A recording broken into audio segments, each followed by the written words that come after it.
Criminal investigation म्हणजे सीआयडीला विचारावं लागेल, नाही तर सीआयबीला.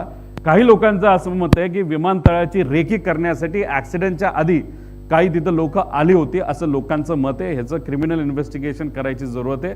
हे त्या सीआयडी आणि सीबीआयने करावं, याच्यात थोडंसं लक्ष घालावं असं आमचं मत आहे. आता ह्याच्यामध्ये 2023ला जो मुंबईला ॲक्सिडेंट झाला होता लेअर जेटचा, ते सुद्धा VSR कंपनीचं, त्याच्यामध्ये इन्व्हेस्टिगेशन टीममध्ये श्री के रामचंद्रन असिस्टंट डायरेक्टर हे लिहिलं होतं आणि मग त्यानंतर इन्व्हेस्टिगेटर कोण आहे तर हे लिहिलं. हे झालं 23चं. मग आता कालचा जो अजितदादांचा रिपोर्ट आलाय त्याच्यामध्ये कुठल्या इन्व्हेस्टिगेटरचं नाव लिहिलंय का, तर नाव लिहिलेलं नाही. कदाचित इन्व्हेस्टिगेटरच घाबरले असतील. याच्यात मॅन्युप्युलेशन, कागदपत्राची हेराफेरी आणि याच्यामध्ये इतक्या गोष्टी होणार आहे तर नावच देऊ नका, म्हणजे उद्या जाऊन कुणी त्या लोकांवर आक्षेप घेणार नाही, अशी कदाचित त्या ठिकाणी भूमिका असावी. त्यामुळे आता याच्यामध्ये आपण जर बघितलं तर ह्या 23च्या इन्व्हेस्टिगेटर रिपोर्टमध्ये AIBचा जो आहे, जो 23च्या ॲक्सिडेंटचा आहे, अजितदादांच्या बाबतीत अशा पद्धतीने इन्व्हेस्टिगेशन टीमचं नाव हे कुठूनही त्या ठिकाणी आलेलं राहिलं नाही. आणि आम्हाला जे कळालं 23ला जो ॲक्सिडेंट झाला होता, VK सेंकली स्वतःच्या प्रायव्हेटच्या ट्रकमध्ये सगळं जे 23चं जे विमान आहे जे मुंबईत पडलं होतं, ब्लॅक बॉक्सपासून सगळं हे स्वतः हाताळून दिल्लीला नेलं होतं असं आम्हाला तिथं कळालेलं आहे. त्यामुळे अजितदादांच्या बाबतीत इन्व्हेस्टिगेशन टीम का नाही असा एक खूप मोठा प्रश्न आम्हा सगळ्यांना आहे. आणि हा भेदभाव दादांच्या बाबतीतच का तिथं केला जातो ही शंका, नाहीतर ही भावना आमच्या सगळ्यांची आहे.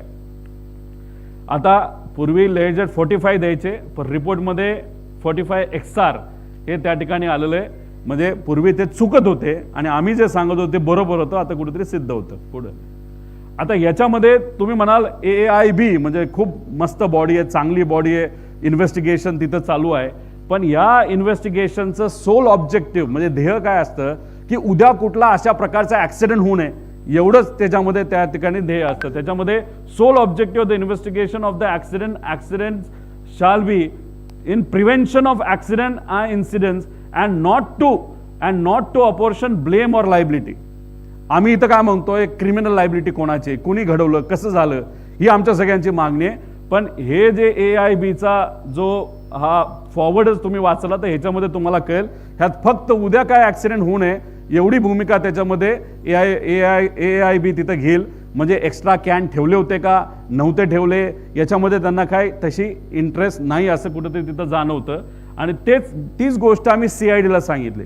CIDचं जर तुम्ही प्रेस कॉन्फरन्स बघितले असेल, योग्य दिशेने तपास चाललाय, कुठलाही प्रश्न विचारला योग्य दिशेने तपास चालू आहे. अधिकाऱ्यांबद्दल मला काही बोलायचं नाही, पण ती स्टेप योग्य दिशेने. अरे पण योग्य दिशेने काय, तर हा प्रश्न आम्ही केल्यानंतर ते म्हणाले AIBचा रिपोर्ट आल्यानंतर मग आम्ही इन्व्हेस्टिगेशन खोलात जाऊन त्याच्यामध्ये करणार आहोत. पण AIBची जर रिपोर्ट बघितला तर अशा पद्धतीने त्या ठिकाणी या गोष्टीने तर त्याचा इंटेंट नाहीतर ऑब्जेक्टिव्ह असतो पुढे.